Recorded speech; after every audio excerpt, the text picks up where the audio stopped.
Hey guys नमस्कार, आप लोगों का टॉप 10 क्लासेस के प्यारे से यूट्यूब फैमिली पर स्वागत है। तो गाइस आज की लेक्चर में हम लोग बात करने वाले कक्षा 12 की भौतिक विज्ञान की, और आज की टॉपिक है हमारी प्रेरकत्व।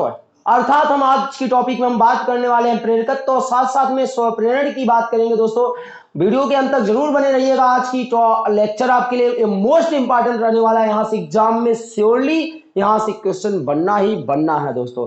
तो चलिए आज लेक्चर स्टार्ट कर लेते हैं। आज की सबसे पहली टॉपिक है प्रेरकत्व, अर्थात जिसकी इंग्लिश हम लोग कहते हैं इंडक्टेंस क्या होता है। तो ध्यान से समझना, एकदम इजीली भाषा में हम समझाने वाले हैं आपको प्रेरकत्व, ध्यान से समझिएगा। तो दोस्तों बात करेंगे प्रेरकत्व क्या होता है। तो एक हम लोग कुंडली बनाते हैं, ध्यान से समझिएगा। सबसे पहले उधर समझेंगे फिर इधर की तरफ धीरे धीरे आएंगे। तो एक कुंडली बनाते हैं, क्या बनाते हैं, एक कुंडली बनाते हैं। तो कुंडली हमने आपको बनाना सिखाया कि तार के कई फेरों को लपेट कर एक आप क्या कर दीजिए, कुंडली बना दीजिए। ठीक है, ये आपने कुंडली बना लिया। फिर उसके बाद कुंडली में एक आपने क्या लगा दिया, बैटरी लगा दिए, और फिर बैटरी का ये प्लस सिरा और ये माइनस सिरा, इस बैटरी से धारा प्रवाहित होने लगी, आई धारा चलने लगी। तो ध्यान से समझिएगा, अब जैसे जैसे धारा जो है बदलेगी, ध्यान से समझिएगा, और इस कुंडली से अब इस ध्यान से समझिएगा, ये जो आप ये धारा है, ये धारा इस कुंडली में प्रवेश करेगी। तो कुंडली में जब प्रवेश करेगी तो कुंडली में प्रवेश करने के बाद दोस्तों कुंडली के चारों तरफ कुंडली में एक चुंबकीय फ्लक्स उत्पन्न हो जाएगा। यही हम लोगों ने पिछले वाले टॉपिक में पढ़ा था कि जब जो है परिवर्तन किसी कुंडली में चुंबकीय क्षेत्र को परिवर्तन किया जाता है, जब किसी कुंडली से बद्ध चुंबकीय फ्लक्स में परिवर्तन किया जाता है तो उसमें एक धारा उत्पन्न हो जाती है। तो दोस्तों ध्यान से समझिएगा, जो इस कुंडली से जो बद्ध चुंबकीय फ्लक्स है, इस कुंडली से जो बद्ध चुंबकीय फ्लक्स है, ध्यान से यहां समझना दोस्तों, एकदम छोटी सी टॉपिक है ये। कुंडली से बद्ध जो चुंबकीय फ्लक्स है, ये जो कुंडली से बद्ध चुंबकीय फ्लक्स है, ये बहने वाली धारा के समानुपाती होता है। अर्थात जैसे जैसे चुंबकीय फ्लक्स में परिवर्तन होगा या जैसे जैसे धारा में परिवर्तन होगा, वैसे वैसे चुंबकीय फ्लक्स का मान बढ़ता चला जाएगा, बदलता चला जाएगा। दोस्तों ध्यान से समझिएगा, यानी यहां से हम बता सकते हैं, यदि हम माना कुंडली में प्रवाहित धारा, कुंडली में प्रवाहित धारा क्या हो, आई हो। ध्यान से समझिएगा, कुंडली में प्रवाहित धारा क्या हो, आई हो, तथा कुंडली से संबद्ध जो भी लिखना चाहो, तथा कुंडली से बद्ध चुंबकीय फ्लक्स, कुंडली से बद्ध चुंबकीय फ्लक्स। अब कहोगे चुंबकीय फ्लक्स क्या होता है, हमने इससे पहले वाली लेक्चर में, सबसे पहली लेक्चर में चुंबकीय फ्लक्स के बारे में बताया है। तो कुंडली से बद्ध चुंबकीय फ्लक्स फाई बी हो, तथा कुंडली से बद्ध चुंबकीय फ्लक्स फाई बी हो तो क्या होगा, ध्यान से समझिएगा, जो चुंबकीय फ्लक्स फाई बी है वो धारा के क्या होती है, समानुपाती होता है। अर्थात जैसे जैसे चुंबकीय फ्लक्स के मान में परिवर्तन होगा वैसे वैसे धारा के मान में भी परिवर्तन होगा। ध्यान से समझिएगा दोस्तों, ध्यान से, यहां जबरदस्त चीजें कि जैसे जैसे चुंबकीय फ्लक्स के मान में परिवर्तन करोगे वैसे वैसे कुंडली में बहने वाली धारा आई बदल जाएगी। ध्यान से, अर्थात अगर हम चुंबकीय फ्लक्स का मान बढ़ाएंगे तो धारा का भी मान बढ़ जाएगा, यदि चुंबकीय फ्लक्स का मान घटा दें तो धारा का भी मान घट जाता है। यदि हम इस आई को, ये प्रोपोर्शनल को हटाएं तो एक नियतांक लगा लेते हैं दोस्तों। तो सबसे पहले यहां पर क्या करते हैं, फाई बी बराबर एक नियतांक लिख देते हैं, नियतांक, और ये गुणे क्या कर देते हैं, आई, गुणे क्या कर देते हैं, आई। अब इस आई को गुणा में है, इधर भाग में कर दे तो क्या आ जाएगा, फाई बी बटे आई बराबर उधर क्या मिल जाएगा, नियतांक मिल जाएगा। क्या मिल जाएगा दोस्तों, नियतांक मिल जाएगा। और यही नियतांक ही प्रेरकत्व कहलाता है। कुंडली का प्रेरकत्व क्या होता है, कुंडली से बद्ध चुंबकीय फ्लक्स और कुंडली में प्रवाहित धारा I का अनुपात ही, ध्यान से समझना दोस्तों, प्रेरकत्व की परिभाषा कैसे बताओगे? फाई बी क्या है? चुंबकीय फ्लक्स है, तो चुंबकीय फ्लक्स और धारा का अनुपात ही प्रेरकत्व कहलाता है। अर्थात प्रेरकत्व एक नियतांक होता है। क्या होता है दोस्तों? एक नियतांक होता है। फिर से एक बार प्रेरकत्व की डिफिनीशन आप फिर से क्लियर कर लो, जो हम बोल रहे हैं उसको आप यहां से मिलाइएगा। प्रेरकत्व बराबर फाई बी बटे आई। फाई बी क्या है? कुंडली से बद्ध चुंबकीय फ्लक्स है, तो कुंडली से बद्ध चुंबकीय फ्लक्स और प्रवाहित होने वाली धारा आई का जो अनुपात होता है वो आपका क्या कहलाता है? नियतांक, अर्थात प्रेरकत्व कहलाता है। तो यहां से हम परिभाषा दे सकते हैं क्या? कुंडली से बद्ध, ध्यान से देखिएगा दोस्तों, कुंडली से बद्ध चुंबकीय फ्लक्स फाई बी तथा बहने वाली धारा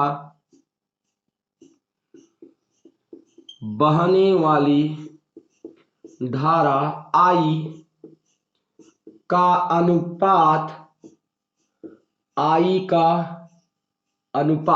बहने वाली धारा आई का अनुपात ही प्रेरकत्व कहलाता है।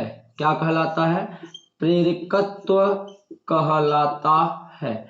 ये रहा दोस्तों प्रेरकत्व की परिभाषा। आपको जरूर क्लियर हो जाना चाहिए। आप यहां से फार्मूले से इसको बता सकते हो। ध्यान से समझिएगा। अब हम बातें करने वाले हैं प्रेरकत्व के बारे में अगली डिटेल। यदि हम मान लें कि ये जो कुंडली में फेरे हैं वो कितने फेरे हैं? n फेरे हैं, तो प्रेरकत्व क्या होगा? अब यहां कंडीशन रख रहे हैं,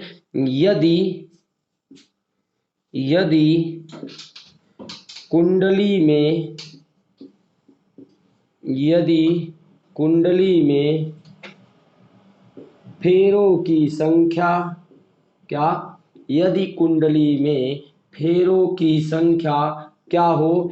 n हो तो क्या होगा? तो प्रेरकत्व क्या होगा? तो प्रेरकत्व हो जाएगा दोस्तों, प्रेरकत्व बराबर आपका क्या हो जाएगा? n फाई बी, यहाँ n का गुणा कर देंगे, n फाई बी बटे आई, अर्थात तब हमको प्रेरकत्व की मिल जाएगी n फाई बी बटे आई बराबर नियतांक, या प्रेरकत्व आप वहां लिख सकते हैं। तो इस प्रकार प्रेरकत्व का यहाँ एक फेरे के लिए है, यहाँ n फेरे के लिए है। अब n की वैल्यू आप चाहे जो भी रख सकते हो वहां पर। अब हम बातें करते हैं अगली टॉपिक की कि प्रेरकत्व आपकी होती क्या है। ध्यान से देखिएगा कि प्रेरकत्व किस पे निर्भर करता है उसकी चर्चा करते हैं। थोड़ी बहुत कुछ और देख लेते हैं। अब जो लाइन लिख रहे हैं उसे आप ध्यान से समझिएगा। जो प्रेरकत्व होता है, आपने भी जो इससे पहले हमने डायग्राम बनाया था वो कुंडली बना था ना, तो कुंडली के आकार पे, कुंडली कितनी बड़ी है कितनी छोटी है उसके ऊपर निर्भर करता है प्रेरकत्व, न कि इसके और इसके ऊपर निर्भर करता है। इसके ऊपर निर्भर नहीं करेगा, इसके ऊपर निर्भर नहीं करेगा। क्यों? क्योंकि इसकी वैल्यू जितनी बढ़ेगी उतना धारा भी बढ़ जाएगा, ये जितना घटेगा उतना ये भी घट जाएगा, तो सदैव अनुपात 1 हो जाएगा। इसलिए दोस्तों प्रेरकत्व इन चीजों पे निर्भर नहीं करती, बल्कि प्रेरकत्व जो होता है वो कुंडली के आकार, क्या दोस्तों? कुंडली के आकार पर निर्भर करती है। कुंडली के आकार तथा क्रोड पर निर्भर करती, जो क्रोड पर तार लपेटे जाते हैं, तथा क्रोड पर निर्भर करती है कि क्रोड किसका है या क्रोड के अंदर क्या है, तो क्रोड पर निर्भर करती है। इसकी खास बात होती है जो प्रेरकत्व होती है वो कुंडली के आकार और क्रोड पर निर्भर करती है, न कि चुंबकीय फ्लक्स और धारा पर निर्भर करती है। अगली टॉपिक, जो प्रेरकत्व होता है कौन सी रास होती है? प्रेरकत्व जो होती है दोस्तों वह एक अदिश रास होती है। प्रेरकत्व एक अदिश रास है। कौन सी रास है? एक अदिश राशि है, क्योंकि इसको व्यक्त करने के लिए ओनली परिमाण की आवश्यकता होती है, दिशा की आवश्यकता नहीं होती है दोस्तों। अब हम बातें करते हैं इसका जो मात्रक होता है। इसका जो मात्रक होता है हेनरी होता है। क्या होता है दोस्तों? इसका जो मात्रक होता है वो हेनरी होता है। हेनरी हेनरी एक वैज्ञानिक थे, ध्यान से समझिएगा। इसका मात्रक हेनरी होता है और हेनरी को न्यूमेरिकल के दौरान हम लोग कैपिटल एस से दिखाते हैं, तो इसका मात्रक हेनरी होता है। क्या होता है? हेनरी होता है। फिर अगली टॉपिक क्या है कि इसकी बीमा की चर्चा हो जाए इसी लागे, तो इसका जो बीमीय सूत्र होता है, इसका बीमीय सूत्र, प्रेरकत्व का जो बीमीय सूत्र होता है वो आप यहां से निकाल सकते हैं। क्या निकाल सकते हैं कि इसकी बीमी सूत्र यहां से आप निकाल सकते हो फाई बी। तो फाई बी की बीमा क्या होती है? हमने इससे पिछले वाले पहले लेक्चर में फाई बी की बीमा हमने निकलवाया है दोस्तों, आप वहां से जाके निकाल सकते हैं। फाई बी बराबर होता है बी इंटू ए। तो फाई बी की बीमा आती है, क्या आती है? M L square T power -2। ये फाई बी की बीमा होती है दोस्तों, और बटे आई, आई ध्यान दीजिए, और एक साथ में एक और आता है ए इनवर्स होता है, ठीक। और उसके बाद आप आई की बीमा होती है एम्पियर। अब ए ये ऊपर चला जाएगा, पावर -1 हो जाएगा, तो इसे आप हल करोगे M L square T power -2, ये पावर -1 और -1 मिलके पावर -2 हो जाएगा। तो ये रही इसकी बीमीय सूत्र। इस प्रकार आपकी प्रेरकत्व यहाँ पर क्या हो जाता है? पूर्ण रूप से क्या हो जाता है दोस्तों? समाप्त हो जाता है। एक बार फिर से पुनः चर्चा कर लेते हैं प्रेरकत्व, जिससे जो भी डाउट हो वो मक्खन के जैसा, बिल्कुल मक्खन के जैसा दोस्तों क्लियर हो जाना चाहिए। तो ध्यान से समझिएगा, हमारी चर्चा उठी थी प्रेरकत्व क्या होता है। तो हम मानते हैं कि जो कुंडली से संबद्ध चुंबकीय फ्लक्स होता है, चुंबकीय फ्लक्स और कुंडली में बहने वाली जो धारा होती है, उन दोनों का अनुपात ही एक नियतांक के बराबर होता है, और वह नियतांक ही प्रेरकत्व कहलाता है। यही चीज तो बताया गया ना दोस्तों कि कुंडली से बद्ध चुंबकीय फ्लक्स और उसमें बहने वाली धारा का अनुपात ही प्रेरकत्व कहलाता है। यदि कुंडली से बद्ध चुंबकीय फ्लक्स फाई बी हो और फेरों की संख्या एन हो, तो एन फाई बी बटे आई बराबर क्या हो जाएगा? प्रेरकत्व हो जाएगा। प्रेरकत्व किस पे निर्भर करता है? तो कुछ बच्चे अनुमान लगा रहे होंगे कि प्रेरकत्व तो चुंबकीय फ्लक्स पे निर्भर करता है और धारा पे निर्भर करती है। ऐसा बात नहीं है दोस्तों। प्रेरकत्व किस पे निर्भर करता है? कुंडली के आकार और क्रोड पर निर्भर करता है। अगला, प्रेरकत्व कौन सी राशि है? प्रेरकत्व एक अदिश राशि है। इसका मात्रक, प्रेरकत्व का मात्रक होता है हेनरी। उसके बाद इसका जो बीमी सूत्र होता है M L square T power -2 और ए की पावर -2 होता है। तो आप इसका एक स्क्रीनशॉट लीजिएगा। फिर इस लेक्चर की नेक्स्ट टॉपिक क्या है? स्वप्रेरण, self induction, most important topic, और एग्जाम में स्वप्रेरण से रिलेटेड क्वेश्चन पक्का बनते हैं दोस्तों। तो जरा सा भी वीडियो को छोड़कर कहीं मत जाना, पूरा जम के देखो भाई, और मक्खन के जैसा चीज क्लियर होने वाला है। तो आपकी अगली टॉपिक स्वप्रेरण है, तब तक आप इसका एक स्क्रीनशॉट ले लीजिए। तो बात करते हैं दोस्तों स्वप्रेरण की, सेल्फ इंडक्शन क्या होता है। ध्यान से समझना दोस्तों, बोर्ड के एग्जाम से ये इंपॉर्टेंट टॉपिक है। इससे रिलेटेड अभी 2 टॉपिक और है आपके एग्जाम में। यहां से एक प्रश्न श्योर है बनना दोस्तों, यहां से एक क्वेश्चन जरूर बनता है। तो आप इसको अच्छे तरीके से और बेहतरीन तरीके से समझिएगा। तो चलिए बात करते हैं सेल्फ इंडक्शन यानी स्वप्रेरण क्या होता है। इसकी चर्चा हम बाद में करेंगे। सबसे पहले वो चीज जो हमने बना के रखा है वो चीज आपको समझाने का प्रयास करते हैं। ध्यान से समझिएगा यहां पर क्या हम आपको बताना चाहते हैं। दोस्तों ध्यान से देखिएगा, ये जो है ये आपकी कुंडली है, ये आपकी क्या है? कुंडली है। और ये आपका धारा नियंत्रक, अर्थात इसके द्वारा धारा का मान बढ़ाया जा सकता है, घटाया जा सकता है, मतलब इच्छा अनुसार जितने धारा की जरूरत पड़ेगी उतनी धारा का मान हम लोग यहां से घटा भी लेंगे और बढ़ा लेंगे। अर्थात ये धारा नियंत्रक यानी धारा को नियंत्रित करता है। और ये देखिएगा, ये आपकी बैटरी है, बैटरी से जो धारा निकली वो धारा इस सिरे में, इस समय धारा का मान बढ़ रहा है, इस समय धारा का मान क्या हो रहा है? बढ़ रहा है। इसे लिखा गया बढ़ती हुई धारा। इस समय धारा का मान क्या हो रहा है? बढ़ रहा। तो दोस्तों ये जो धारा है ना, ये जैसे जैसे परिवर्तन होगा, तो ये जो धारा है जब ये किसी कुंडली से होकर गुजरेगी, जब कोई धारा किसी कुंडली से होकर गुजरती है तो धारा के कारण इस कुंडली में चुंबकीय क्षेत्र उत्पन्न हो जाता है। क्या उत्पन्न हो जाता है? चुंबकीय क्षेत्र उत्पन्न हो जाता है। एक बार फिर से दोस्तों क्लियर कीजिएगा आप। जब किसी, ध्यान से समझिएगा, जो ये बहने वाली धारा है ये जब किसी कुंडली से गुजरेगी, जब किसी कुंडली से धारा प्रवाहित की जाती है तो कुंडली के अंदर एक चुंबकीय क्षेत्र उत्पन्न हो जाता है। और ये जो चुंबकीय क्षेत्र उत्पन्न होता है ना, ये धारा के ऊपर निर्भर करती है। जैसे जैसे धारा परिवर्तन करोगे, जैसे जैसे धारा बदलेगी, वैसे वैसे वैसे वैसे चुंबकीय क्षेत्र भी बदलता चला जाता है। और चुंबकीय क्षेत्र परिवर्तन के कारण यहां पर एक प्रेरित धारा उत्पन्न हो जाती है। ये सब आपने पिछले ही लेक्चर में पढ़ा है। क्या पढ़ा है? कि परिवर्तन चुंबकीय क्षेत्र के कारण, परिवर्तनशील चुंबकीय क्षेत्र के कारण कुंडली में एक प्रेरित विद्युत वाहक बल उत्पन्न होता है, जिसके कारण एक धारा उत्पन्न हो जाती है। उसी धारा को प्रेरित धारा कहते हैं। वही चीज यहां बताया जा रहा है दोस्तों कि जैसे जैसे धारा का मान बदलता जाएगा वैसे वैसे प्रेरित धारा का भी मान क्या होगा? बदलता चला जाता है। ध्यान से समझिएगा दोस्तों, एक बार फिर से, जैसे जैसे धारा का मान बदलेगा वैसे वैसे चुंबकीय क्षेत्र का मान भी बदलता चला जाता है। तो एक बात इसको हम नोट करते हैं। क्या नोट करते हैं?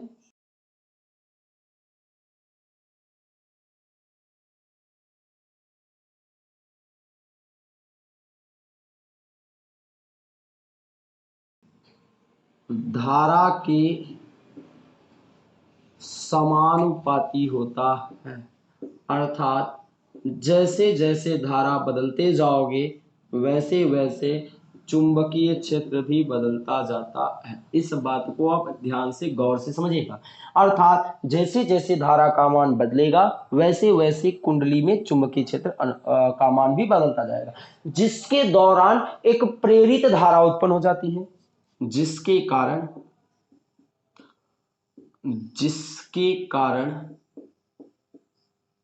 प्रेरित धारा उत्पन्न हो जाती है। क्या उत्पन्न हो जाती है दोस्तों? प्रेरित धारा उत्पन्न हो जाती है। ठीक, उत्पन्न हो जाती है। ठीक, अब आप ध्यान से समझना, ये बातें तो अभी तक चर्चा हुई थी। अब हम क्या बताने वाले हैं? लेंज ने आपको बताया था, आपने लेंज का नियम पढ़ा दोस्तों।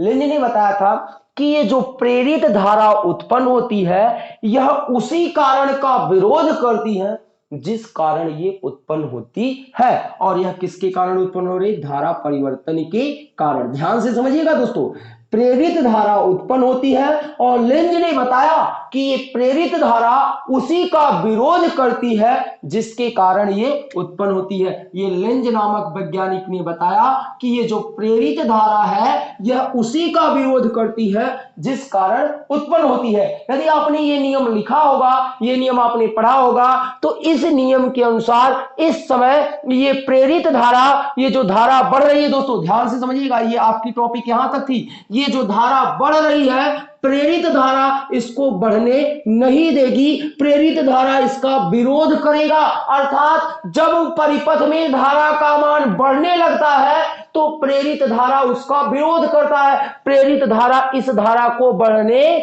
नहीं देगा दोस्तों। और जस्ट इसके विपरीत जब धारा घटने लगता है तो देखिए, जब धारा घटने लगती है, जब धारा का मान कम होने लगता है तो प्रेरित धारा की दिशा बदल जाती है, अर्थात प्रेरित धारा इसका विरोध करेगा, धारा घटने नहीं देगा। ये किसने बताया था दोस्तों? लेंज ने बताया। लेंज के नियमानुसार जो प्रेरित धारा है ये धारा को बढ़ने नहीं देगा और ये प्रेरित धारा को घटने नहीं देगा। तो जिसके परिणाम स्वरूप कुंडली में जो है एक क्या उत्पन्न होता है? प्रेरित विद्युत वाहक बल उत्पन्न हो जाता है। तो एक बार फिर से आप समझिएगा दोस्तों, लेंज के अनुसार ये जो धारा है, ये जो प्रेरित धारा है, इस धारा को यहां पर नहीं बढ़ने देगा और ये प्रेरित धारा इस धारा को घटने नहीं देगा।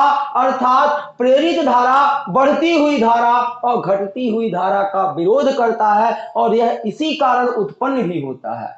तो अब आगे, अब हम बात करेंगे दोस्तों यहां पर स्वप्रेरण क्या होता है। तो ध्यान से समझिएगा। अब स्वप्रेरण की घटना क्या होती है, वो चीजें आपको समझ में आई। यदि आपको वो चीजें समझ में आई दोस्तों, तो उसको आप अपने दिमाग में रखिएगा। अब हम बातें करते हैं स्वप्रेरण की। अब ध्यान से समझना, क्या बताया गया कि धारा परिवर्तन के कारण चुंबकीय क्षेत्र में परिवर्तन होता है, जिसके परिणाम स्वरूप एक विद्युत वाहक बल उत्पन्न हो जाता है, जिसे स्वप्रेरण कहते हैं। बस यही चीज है। क्या लिखेंगे, छोटी सी डिफिनीशन, धारा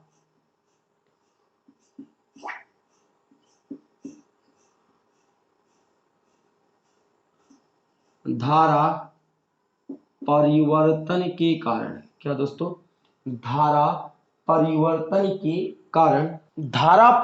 के कारण परिपथ में उत्पन्न चुंबकीय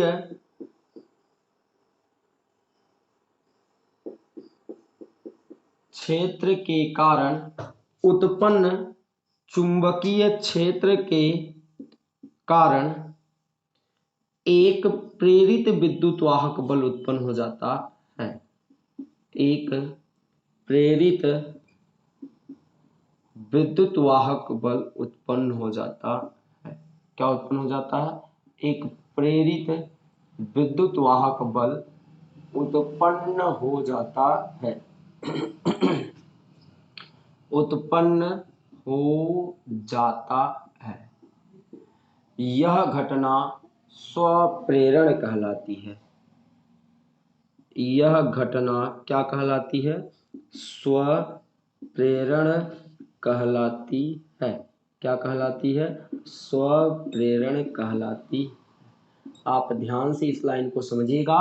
क्या बताया गया कि जब आप किसी भी कुंडली में धारा प्रवाहित करते हो, तो धारा परिवर्तन के कारण इसमें एक चुंबकीय क्षेत्र उत्पन्न होता है, और जिसके परिणाम स्वरूप एक प्रेरित विद्युत वाहक बल उत्पन्न होता है। प्रेरित विद्युत वाहक बल को जो है हम विरोधी विभव कहते हैं। क्या कहते हैं, विरोधी विद्युत वाहक बल कहते हैं। यह उसी का विरोध करता है, जिसके कारण यह क्या होता है, उत्पन्न होता है। दोस्तों, इसी घटना को हम क्या कहते हैं, स्वप्रेरण कहते हैं। अब हम मानते हैं कि माना कुंडली में प्रवाहित धारा आई है। माना, ध्यान से देखिएगा दोस्तों, माना जो कुंडली में बहने वाली धारा है, माना कुंडली में प्रवाहित धारा, क्या प्रवाहित धारा आई है। क्या है, प्रवाहित धारा आई है, ठीक। तथा कुंडली से बद्ध, क्या, कुंडली से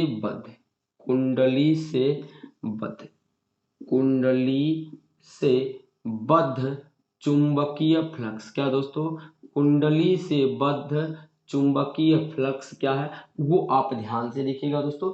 चुंबकीय फ्लक्स क्या मान लेते हैं, फाई बी। कुंडली से बद्ध चुंबकीय फ्लक्स क्या है, फाई बी है। इस कुंडली से जो चुंबकीय फ्लक्स उत्पन्न हुआ है वो फाई बी है, और बहने वाली जो धारा है वो आई है। और फेरों की संख्या, जो कुंडली है वो कितने फेरों से बनी है, तो फेरों की जो संख्या है दोस्तों वो कितनी है, एन है। कितनी है, एन है। तो ध्यान से समझिएगा। तो यहां पर क्या होगा, तो आप ध्यान से समझिएगा। अभी आपने पढ़ा था जो है कि ये जो चुंबकीय फ्लक्स होता है, वो धारा के समानुपाती होता है, फाई बी प्रोपोर्शनल आई। यदि फेरों की संख्या क्या हो, एन हो, तो एन का गुणा कर देते हैं, तो एन फाई बी प्रोपोर्शनल आई। ये प्रोपोर्शनल हटाते हैं तो एक नियतांक लगा देते हैं, तो एन फाई बी बराबर एल आई। ध्यान से देखिएगा, एल आई। अब आई को इधर की तरफ करते हैं, तो एन फाई बी बटे आई इक्वल टू एल। जो एल है वही आपका वहां क्या है, स्वप्रेरण है। ध्यान से समझिएगा, जो यल है ना, यही आपका स्वप्रेरण है। इस कुंडली का जो स्वप्रेरण है वो कैपिटल एल है, जो कि एक प्रकार का नियतांक है। यदि हम यहां से परिभाषा देना चाहें, तो यदि हम मानते हैं, केस मानते हैं, यहां से कंडीशन मानते हैं दोस्तों, यदि प्रवाहित होने वाली धारा, जो कुंडली में बहने वाली धारा है, प्रवाहित होने वाली धारा, ध्यान से देखिएगा दोस्तों, यदि कुंडली में प्रवाहित होने वाली धारा 1 एम्पियर हो, क्या हो, 1 एम्पियर हो, अर्थात यहाँ आई की वैल्यू 1 रख दें, आई इक्वल टू 1 हो जाए, तब एल इक्वल टू क्या हो जाएगा, आई के स्थान पे 1, तो केवल एल के स्थान पे मिलेगा एन फाई बी, अर्थात जब कुंडली में एकांक धारा प्रवाहित होती है, ध्यान से समझना दोस्तों, इस फार्मूले से परिभाषा बन रही है, यदि कुंडली में बहने वाली धारा आई एकांक हो, 1 एम्पियर हो, तो इस कुंडली का जो स्वप्रेरण होता है वो कुल चुंबकीय फ्लक्स के संख्या के बराबर होती है। गजब की डिफिनीशन तैयार हो गई दोस्तों, ध्यान से देखना, यदि परिपथ में बहने वाली धारा 1 एम्पियर हो, तो जो कुंडली का ये स्वप्रेरण होता है, सेल्फ इंडक्टेंस होता है, वह कुंडली से बद्ध चुंबकीय फ्लक्स के बराबर होता है। यही डिफिनीशन लिख देते हैं। यदि परिपथ में, क्या दोस्तों, यदि परिपथ में बहने वाली धारा, क्या, बहने वाली धारा 1 एम्पियर हो, तो कुंडली का स्वप्रेरण, कुंडली का स्वप्रेरण, कुंडली का स्वप्रेरण जो होता है दोस्तों, वो किसके बराबर हो जाता है, ध्यान से देखिएगा, कुंडली का स्वप्रेरण चुंबक, कुंडली से बद्ध, कुंडली से बद्ध चुंबकीय फ्लक्स, कुंडली से बद्ध चुंबकीय फ्लक्स की संख्या के बराबर होता है, की संख्या के बराबर होता है। ये है आपका दोस्तों पहला, यहां से आप एक परिभाषा और दे सकते हैं कि स्वप्रेरण क्या होता है, कि यदि कुंडली में बहने वाली जो धारा है वो 1 एम्पियर हो, एकांक हो, तो कुंडली से जो बद्ध चुंबकीय फ्लक्स होगा वही ही कुंडली का स्वप्रेरण कहलाता है। तो इस प्रकार दोस्तों आप स्वप्रेरण को परिभाषित कर सकते हो। अब हम इसको मूव करने वाले, ये डायग्राम हटाने वाले हैं, वहां हम अगले टॉपिक की चर्चा करेंगे। यदि आप पूरे का, आप एक बार दोस्तों इतने का फुल स्क्रीनशॉट आप ले लीजिएगा, फिर हम बात करने वाले हैं अब कुंडली का, जो आपने पढ़ा ना कि चुंबकीय क्षेत्र के कारण एक प्रेरित विद्युत वाहक बल उत्पन्न होता है, तो उस रूप में मुझे स्वप्रेरण का फॉर्मूला क्या होगा उसका डेरिवेशन करने वाले हैं। यदि यहां तक कोई दिक्कत ना हो तो आप एक स्क्रीनशॉट इसका जरूर लीजिएगा। ठीक दोस्तों, ध्यान से समझिएगा। अब हम मानते हैं, हम जानते हैं, क्या जानते हैं, चुंबकीय क्षेत्र के कारण जो प्रेरित विद्युत वाहक बल उत्पन्न होता है, हमने पिछले वाले लेक्चर में पढ़ा है, यन फेरो के कारण, यन फेरो के कारण उत्पन्न, क्या, यन फेरो के कारण उत्पन्न विद्युत वाहक बल, उत्पन्न प्रेरित विद्युत वाहक बल, ध्यान से समझिएगा, विद्युत वाहक बल आपने पढ़ा था, E इक्वल टू प्रेरित विद्युत वाहक बल का अपने व्यंजक क्या पढ़ा दोस्तों, E equal to minus N फेरो की संख्या है, delta phi B upon delta T, यही आपने पढ़ा होगा दोस्तों। ये फार्मूला हमने फैराडे के द्वितीय नियम में प्राप्त किया था, जहां माइनस दिशा को व्यक्त करता है, ये बताता है कि ये जो प्रेरित विद्युत वाहक बल है धारा के विपरीत है। अब n का अंदर गुणा करें तो क्या आएगा, माइनस डेल्टा, इधर करते हैं थोड़ा सा, और n का गुणा करते हैं तो n फाई बी और बटे कितना हो जाएगा, डेल्टा टी। और अभी दोस्तों आपने निकाला था कि जो n फाई बी होता है वो किसके बराबर होता है दोस्तों, एल आई के बराबर होता है। अभी आपने पढ़ा था एल आई के बराबर होता है, इससे पहले वाले डेरिवेशन में आपने पढ़ा कि जो एन फाई बी होता है वो एल आई के बराबर होता है। अब आप कैसे कहोगे सर हम नहीं जानते, तो आप ये अभी पढ़ा ना, L equal to N phi B upon I, तो हम क्या करते हैं, गुणा कर देते हैं, इनका क्रॉस मल्टीप्लाई, इनका क्रॉस मल्टीप्लाई, ये मिल गया मुझे। अब n फाई बी के स्थान पे हम li रख सकते हैं, तो क्या रखेंगे दोस्तों, equal to n phi B के स्थान पे li रख देंगे, बटे क्या हो जाएगा डेल्टा टी। l को अगर हम बाहर कर दें क्या आएगा, l को बाहर करेंगे तो क्या मिलेगा दोस्तों, ध्यान से देखिएगा, जब हम l को बाहर करेंगे तो हमारे पास डेल्टा आई बटे डेल्टा टी मिलेगा, ये मिल गया और ई मिल गए। अब हमको l की वैल्यू ज्ञात करनी है ना, l की वैल्यू ज्ञात करनी है, तो ये पक्ष आपका गुना में है, तो ये पक्ष जब इधर आएगा तो भाग में हो जाएगा, तो l इक्वल टू माइनस लगेगा ई बटे, ये भाग में आया तो डेल्टा आई बटे डेल्टा टी। ये रहा दोस्तों प्रेरित विद्युत वाहक बल के पदों में कुंडली का स्वप्रेरण। बात समझ में आ रहा है, ये कुंडली का क्या रहा, स्वप्रेरण। इसी को कभी कभी आप दोस्तों स्वप्रेरण गुणांक भी कहते हैं, ध्यान से समझिएगा। ये विद्युत डेल्टा आई बटे डेल्टा टी क्या है, धारा में होने वाला परिवर्तन, या हम कह दें परिवर्तनशील धारा, या दूसरे शब्दों में कहे धारा की दर, परिवर्तन होने वाली धारा की दर, और ई क्या है, विद्युत वाहक बल है। इसी के कारण तो ये उत्पन्न हुआ था, इसी के कारण ये उत्पन्न हुआ था ना। और माइनस क्या बताता है, विरोध कर रहा है, माइनस क्या बता रहा कि उत्पन्न विद्युत वाहक बल जिस कारण उत्पन्न हुआ है उसी का क्या करता है, विरोध करता है। दोस्तों यहां तक तो कोई दिक्कतें नहीं आनी चाहिए ना। अब यहां से भी एक परिभाषा हम बता सकते हैं, अगली परिभाषा दे सकते हैं दोस्तों। अब हम अगला डिफिनीशन क्या देने वाले हैं से वो देखिएगा आप अच्छे से। देखिए यहां से क्या होगा, यदि डेल्टा आई अपान डेल्टा टी, ध्यान से देखिएगा, यदि क्या कर ले, जो डेल्टा आई बटे डेल्टा टी है वो बराबर क्या मान ले, एक मान ले, 1 एम्पियर मान ले, अर्थात आप समझिए जो धारा परिवर्तन की दर है वो एकांक हो जाए, एकांक हो जाए तो लिखेंगे अर्थात धारा परिवर्तन की दर, अर्थात क्या दोस्तों, धारा परिवर्तन की दर, अर्थात धारा परिवर्तन की दर एकांक हो, क्या हो दोस्तों, एकांक हो, तो जो L होगा वो विद्युत वाहक बल के क्या होगा, बराबर होगा।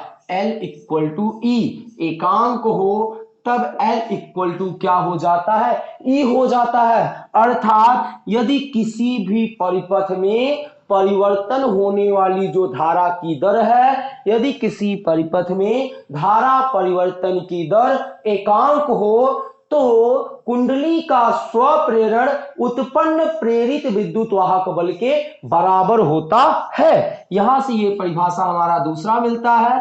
दूसरा रूप में हम बता सकते हैं, यदि परिपथ में क्या, यदि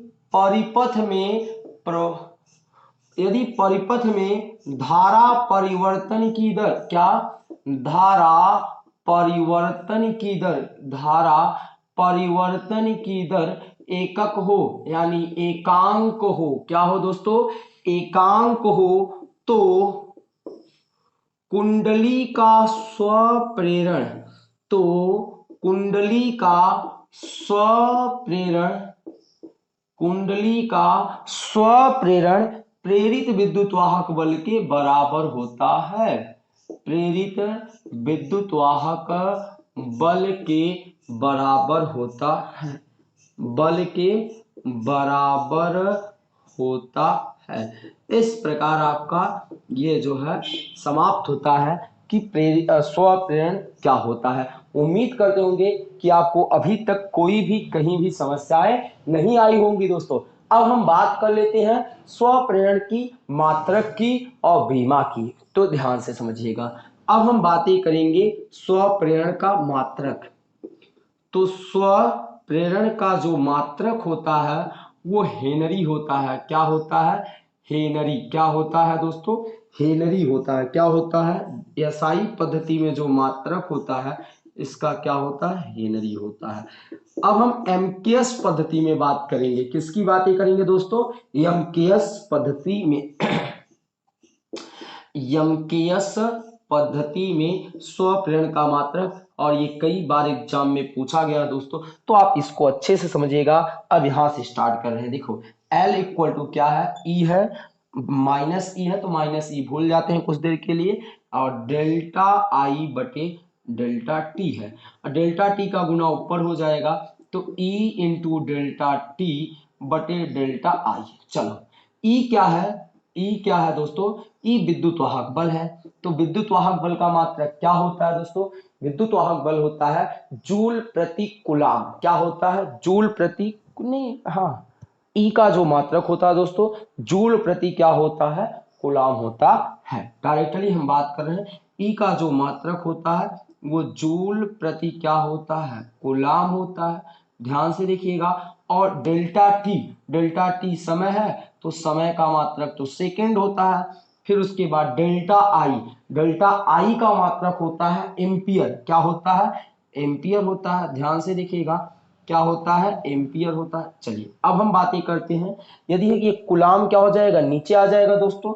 और इस जूल को हम क्या लिख सकते हैं दोस्तों, इस जूल को लिख सकते हैं, जूल किसका मात्रक होता है, कार्य का, और कार्य का मात्रक होता है W बराबर F गुणे D। ध्यान देना, W बराबर होता है F गुणे D। F का मात्रक होता है न्यूटन, D का मात्रक होता है मीटर, और इसी न्यूटन मीटर को क्या कहते हैं, जूल कहते हैं। अर्थात जूल के स्थान पे हम न्यूटन मीटर को रख सकते हैं। तो इस जूल के स्थान पे हम क्या रखेंगे, न्यूटन मीटर रखेंगे, और ये कूलाम बटे में आएगा, क्या आ जाएगा, ये आएगा आपका कूलाम। क्या आएगा दोस्तों, कूलाम आएगा। ध्यान से देखिएगा। और ये आपका एम्पियर। अब एम्पियर को भी बदलने वाले हैं। आई इक्वल टू क्या होता है, आई का ही मात्रक होता है एम्पियर, आई का ही मात्रक होता है एम्पियर। और आप जानते हो दोस्तों, इसी एम्पियर को हम लोग क्या लिखते हैं, देखिए आई इक्वल टू आपने पढ़ा ना क्यू बटे टी, इसे हम इसे लिख सकते हैं कूलाम। क्या लिख सकते हैं दोस्तों, कूलाम बटे सेकंड। यानी हम एम्पियर को कूलाम बटे क्या रख सकते हैं, सेकंड रख सकते हैं दोस्तों।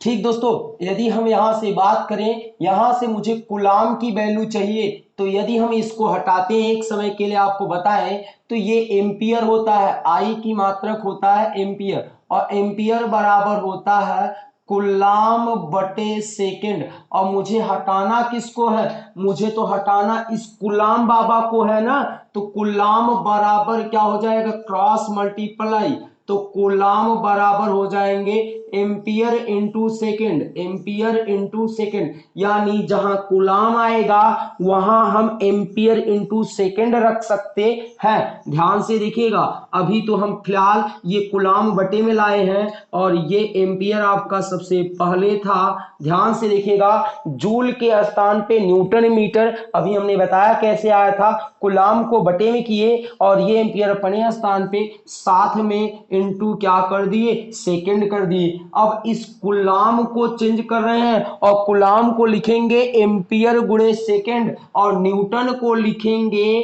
किग्रा। ध्यान से देखिएगा, किग्रा मीटर सेकेंड के पावर -2, और ये आपका सेकेंड है, और ये आपका क्या है, मीटर है। फिर उसके बाद थोड़ा सा आगे पीछे लिख लेते हैं दोस्तों। ठीक, ये मीटर आपका यहाँ पर आ जाएगा, जैसे था ये मीटर, और ये साथ में सेकंड, ये वाला सेकंड, ये मीटर, और इसको हमने लिखा कि ग्राम मीटर प्रति सेकंड। इसका होता है, सेकंड को ऊपर ले गए, सेकंड पावर -2 हो गया। अब इस कूलाम को लिख रहे हैं एम्पियर इंटू सेकेंड। क्या हो जा रहा है, एम्पियर इंटू सेकेंड। ध्यान से देखिएगा, और ये आपका आ गया एम्पियर। क्या आ गया दोस्तों, एम्पियर। तो एमकेएस पद्धति में जो मात्रक है वो आपका ये हो जा रहा है दोस्तों, ये एम्पियर, सॉरी, एमकेएस पद्धति में हेनरी का जो मात्रक है, स्वप्रेरण का जो मात्रक है, वो आपका ये होता है। एक बार फिर से पुनः समझते हैं। ई जो होता है विद्युत वाहक बल होता है, जिसका मात्रक जूल प्रति कूलाम है, डेल्टा टी सेकेंड है, और डेल्टा आई एम्पियर है। अब जूल को आपने चेंज किया न्यूटन मीटर में और कूलाम को भेज दिए बटे में, और ये सेकंड आपका है एम्पियर यहां पर है आपका। फिर न्यूटन को आपने चेंज किया किग्रा मीटर सेकंड के पावर -2, ये मीटर आपका, ये सेकंड यहां पर। कूलाम को एम्पियर इंटू सेकंड चेंज कर दिए, एम्पियर आपका है एमकेएस पद्धति में आपकी क्या आ गई, मात्रक आ गई। अगर हम यहीं से इसकी बीमा निकालना चाहे दोस्तों तो यहां से बीमा भी निकल जाएगा इसका। जो इसका बीमा आएगा दोस्तों वो आएगा ml² t पावर -2 a के पावर -2, इसकी भी बीमा आ जाएगी, क्योंकि ये भी एक प्रकार का प्रेरकत्व ही होता है, इसीलिए इसकी भी बीमा प्रेरकत्व के बराबर ही आता है। तो दोस्तों आज की लेक्चर यहां पर समाप्त होता है। यदि आज की वीडियो में कोई भी डाउट रह गया होगा तो आप अपने प्यारा सा कमेंट सेशन में जरूर कीजिएगा दोस्तों। और आपको लेक्चर पसंद आया होगा और वीडियो पसंद आई होगी तो वीडियो को लाइक करके दोस्तों के साथ शेयर जरूर कीजिएगा दोस्तों। और चैनल पर नए आए होंगे तो चैनल को सब्सक्राइब जरूर कर लीजिएगा। मिलते हैं आपको नेक्स्ट लेक्चर में, तब तक के लिए वीडियो देखिए, एंजॉय कीजिए। जय हिंद, जय भारत।